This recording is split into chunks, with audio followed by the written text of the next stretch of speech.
بسم اللہ الرحمن الرحیم۔ السلام علیکم، نور اللہ آپ کی خدمت میں حاضر ہے۔ خبردار، ہوشیار، احتیاط۔ وہ پہلے سنتے تھے نا شعر کے، یہ بولتا ہے اسے اٹھا لو۔ اب اٹھا لو تو نہیں ہے، لیکن اب کیا ہونے جا رہا ہے، اور ہر ایک کو خطرہ ہے، اور تنقید صرف ایک شخص پر ہو سکے گی، لیکن اس صورت میں بھی ایک خطرہ ہے۔ وہ کیا ہے؟ عمران خان پر، لیکن اس پر بھی تنقید کر کے آپ کو کیا نقصان ہو سکتا ہے، ہم سب کو کیا نقصان ہو سکتا ہے، میں آپ کو بتاؤں گا۔ لیکن میں آپ کو بتاؤں کہ پی ٹی آئی مذاکرات کے لیے تیار ہے، لیکن اس کے لیے اس کی شرائط ہیں کچھ۔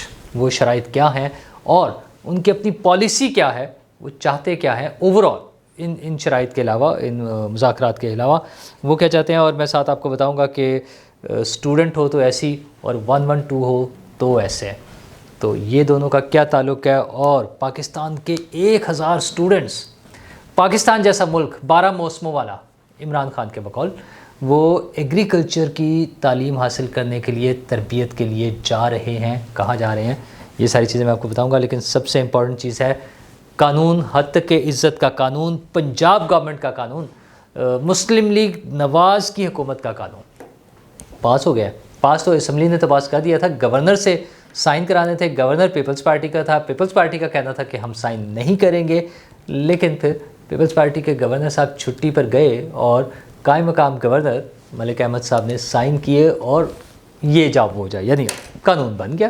امپلیمنٹ ہو گیا۔ تو جناب خبردار اور ہوشیار یہ ہے کہ کوئی بھی بات جو حد تک عزت کے کانٹیکسٹ میں آ جائے، اس پہ کم از کم 30 لاکھ روپے جرمانہ ہوگا۔ جی ہاں، اچھا وہ اب آپ جس پر بھی کریں، وہ اگر آپ پر کیس کر دے، وہ اگر کوئی عمران خان کے خلاف بات کرے تو ہو سکتا ہے وہ بھی کر دیں۔ اور میں آپ کو یقین دلاؤں، نون لیگ کی جو ٹریک ریکارڈ ہے نا، اس کے مطابق نون لیگ کی طرف سے بہت کم کیسز ہوں گے، اور مجھے لگتا ہے زیادہ کیسز پی ٹی آئی کی طرف سے ہوں گے، یعنی پی ٹی آئی والے عمران خان کی طرف سے، شاہ محمود قریشی کی طرف، مطلب ان کی جو پوری پارٹی ہے، ان کی طرف سے لوگوں پہ کیسز بنیں گے سب سے زیادہ، اور بھگتنے پڑیں گے لوگوں کو۔ اچھا وہ لٹکتے رہیں گے، آگے چلیں گے، جیسے بھی ہوگا وہ بات کی بات ہے۔ ایسے تو اس میں ایک فکس ٹائم دیا ہوا ہے کیسے چلیں گے، لیکن اس میں کمال کی بات یہ ہے کہ اگر جج صاحب مطمئن ہو جائیں کہ میں نے کسی کی حد تک کی ہے، تو مجھے فائن پڑ گیا اسی وقت، مجھے سنے بغیر، مطلب مسٹر ایکس وائی زی کے خلاف میں نے بات کی اور وہ عدالت میں چلے گئے، تو جناب نور اللہ کو فائن پڑ گیا 30 لاکھ روپے کا۔ اب وہ پہلے 30 لاکھ روپے جمع کرائیں، اس کے بعد آگے کیس چلے گا۔ یہ ویسے انوکھا ہی قانون ہے دنیا میں، میرا نہیں خیال کہ اس طرح کے کوئی قوانین بھی ہوں گے کہ بغیر کیس سنے، بغیر کیس کا فیصلہ کیے، جج آن ہز آن ڈیسائیڈ کرے گا اور فائن ہو جائے گا۔ سزا مل گئی نا، یہ سزا ہی ہے، وہ مل جائے گی۔ اچھا، اور اس میں سب سے مزیدار بات یہ ہے کہ وزیر اعظم، وزراء اور اس طرح کے ان پر جو ہے تنقید بھی نہیں ہو سکتی، جو ابھی تک سننے میں آ رہا ہے۔ تو تنقید پھر کس پہ کریں گے؟ مطلب یہ کیسے ممکن ہے کہ وزیر اعظم پہ تنقید نہ کی جائے، وزیر اعلیٰ پہ تنقید نہ کی جائے، وزراء پہ تنقید نہ کی جائے؟ جہاں جہاں کام ہمیں لگے گا کہ وہ ٹھیک نہیں ہو رہا، وہاں تنقید ہوگی۔ اچھا، اس کا کیا کوئی ایسے پیرامیٹرز بنا دیے گئے ہیں کہ کن چیزوں پہ تنقید کی اجازت بھی ہوگی کسی چیز پر یا نہیں ہوگی؟ بہرحال یہ بڑا عجیب و غریب سا قانون ہے۔ صحافی تنظیمیں اور آرگنائزیشنز جو بھی ہیں، A P N S, C P N E, press clubs, P F U J, سب کی طرف سے اس پہ احتجاج کی بات ہو رہی ہے، اور ویسے تو لاہور ہائی کورٹ میں بھی چیلنج کر دیا گیا ہے، مطلب چونکہ جس قسم کا وہ قانون ہے۔ اچھا، اس میں ایک اور بھی ایشو تھا کہ وہ جو کنسلٹیشن والا پروسیس تھا وہ بھی پورا نہیں کیا گیا تھا اسٹیک ہولڈر سے، صحافی تنظیموں سے۔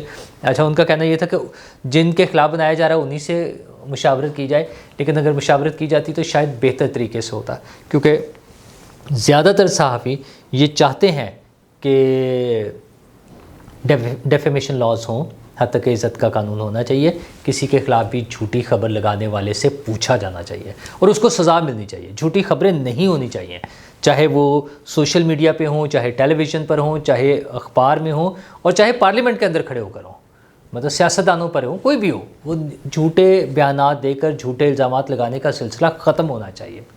اچھا، لیکن اس پہ اس قسم کے قوانین جو ہیں وہ اس کوشش کو سب ملیا میٹ کر دیتے ہیں۔ جب سب لوگ اس کے خلاف ہو جائیں گے، ایک شور مچے گا، تو اس قانون کی ویلیو نہیں رہے گی، کیونکہ ہمارے ہاں یہ روایت رہی ہے کہ قوانین کو منفی انداز میں استعمال کیا جاتا ہے، انتقام کے لیے، نقصان پہنچانے کے لیے. یہ چونکہ ہم یہ سارا کچھ دیکھتے ہیں روٹین میں، اس وجہ سے یہ شکوک پیدا ہوتے ہیں اور یہ خوف پیدا ہوتا ہے لوگوں میں. بہرحال حکومت نے اپنا کام کر لیا، اب جو صحافتی تنظیمیں ہیں ان کا کام ہے، اور شاید کسی حد تک عدالتوں میں بھی ہو. اگرچہ ہم ہمیشہ کہتے رہے ہیں کہ عدالتوں میں فیصلے نہیں ہونے چاہیے، اور پارلیمنٹ کو، اسمبلیوں کو قانون سازی کی اجازت ہے، ظاہر ہے انہیں قانون سازی کرنی چاہیے، لیکن پھر کچھ قوانین ایسے بھی آ جاتے ہیں جن کے خلاف شور مچتا ہے، اور اس پر بات ہوگی. پھر دوسری طرف پی ٹی آئی ہے. خیر پی ٹی آئی کا بھی حال تو یہ ہوتا تھا اپنے دور حکومت میں. آج کل انہیں وہ بھی صحافیوں سے محبت ان کی جاگ جاتی ہے تھوڑی سی. جب اپوزیشن میں جاتی ہے کوئی بھی پارٹی، جب اپوزیشن میں ہوتے ہیں تب میڈیا کی آزادی انہیں لگتا ہے کہ بہت ضروری ہے، اور جو ہی حکومت میں آتے ہیں تو انہیں لگتا ہے نہیں یہ تو میڈیا بڑا آزاد ہوا ہے، اس کی تو گردن مروڑے کسی طرح. یہ سب پارٹیوں کا برابر ایک ہی جیسا وہ رویہ ہے. اچھا لیکن پی ٹی آئی جو مذاکرات سے بار بار انکار کرتی ہے، تھوڑا سا تیار بھی ہے. گوہر ایوب صاحب نے فرما دیا ہے کہ پی ٹی آئی بات چیت کرنا چاہتی ہے، لیکن اس کے لیے پہلے پی ٹی آئی کے جو رہنما ہیں اور کارکن جو ہیں ان کو رہا کیا جائے. یعنی مسئلہ کیا ہے کہ عمران خان کو چھوڑ دیں. ڈیل مانگ رہے ہیں سیدھی سی ڈھیل مانگ رہے ہیں، اور ڈیل مانگ رہے ہیں کہ عمران خان کو چھوڑ دیں تو پھر ہم آگے چلتے ہیں. اور بھائی ایسے نہیں ہونا.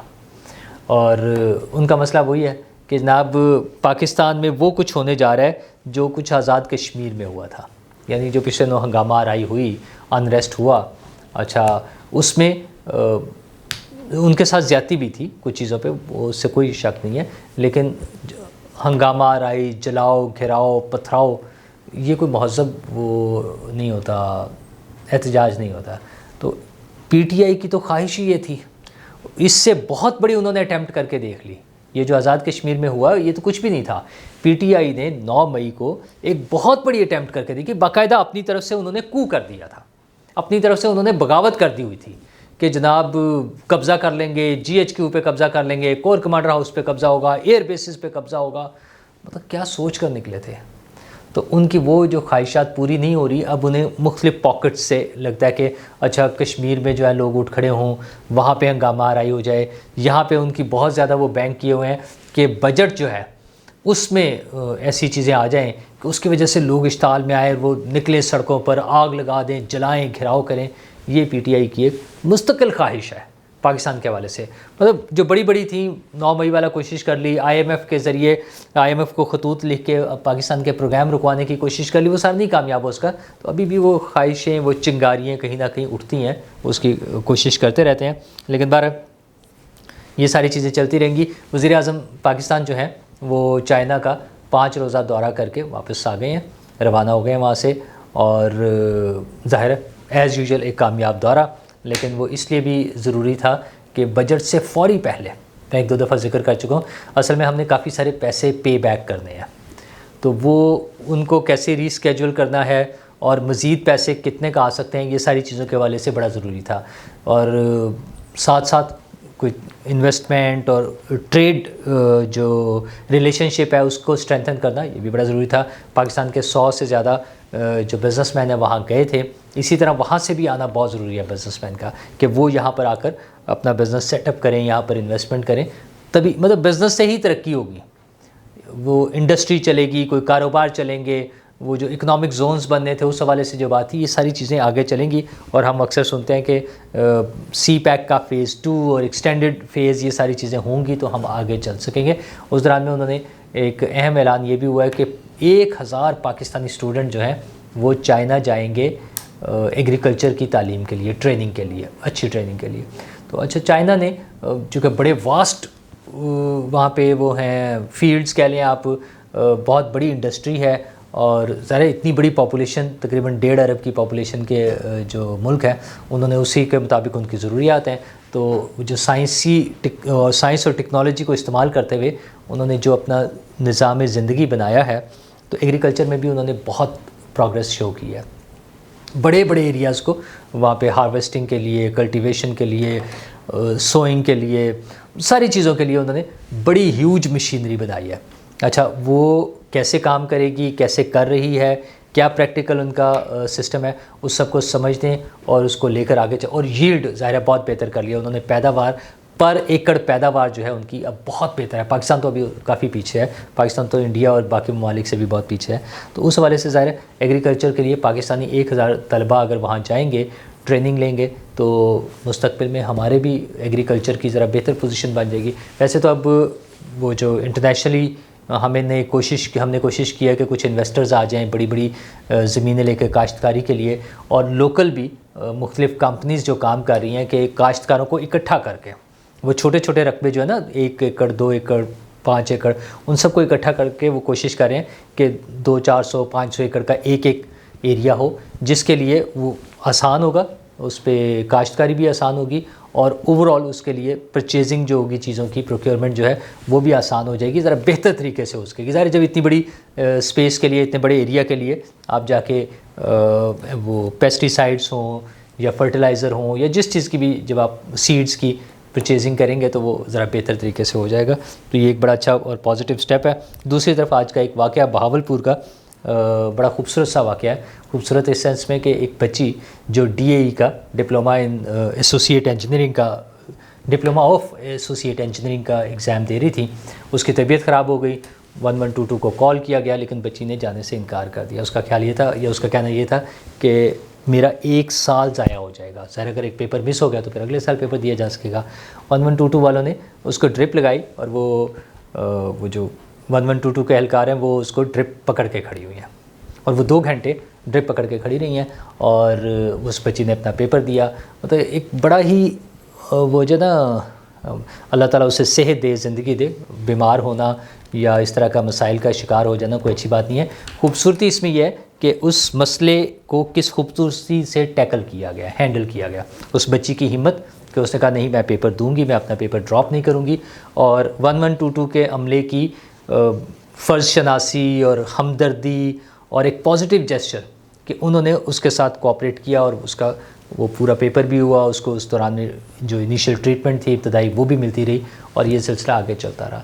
تو مہذب معاشروں میں تو یہ بڑی کامن سی چیزیں ہیں, ہمارے ہاں کبھی کبھی ہوتی ہیں, اس لیے ہمیں اپریشیٹ کرنا چاہیے تاکہ یہ اس کو سپریڈ ملے, یہ پھیلیں, یہ لوگوں کو نظر آئیں کہ ہم نے کس طرح ایک مہذب معاشرہ بننے کی طرف آگے جانا ہے, ہمیں لوگوں سے کس طرح سے ہمدردی کے ساتھ پیش آنا ہے, ہمیں لوگوں کو کس طرح ایک دوسرے کو ہیلپ آؤٹ کرنا ہے جہاں پر بھی پاسبل ہو, جہاں ہم کر سکتے ہوں, جہاں نظام میں گنجائش ہے, ان جو اویلیبل سورسز ہیں ان کے ساتھ مل کر ہم نے ایک دوسرے کو کیسے ہیلپ آؤٹ کرنا ہے. اور ان چیزوں کو مزید بہتر کرنے کے لیے ظاہر ہے حکومت کی ذمہ داری ہے, اور معاشرے میں جو دیگر افراد اور ادارے ہیں ان سب کی بھی ہے.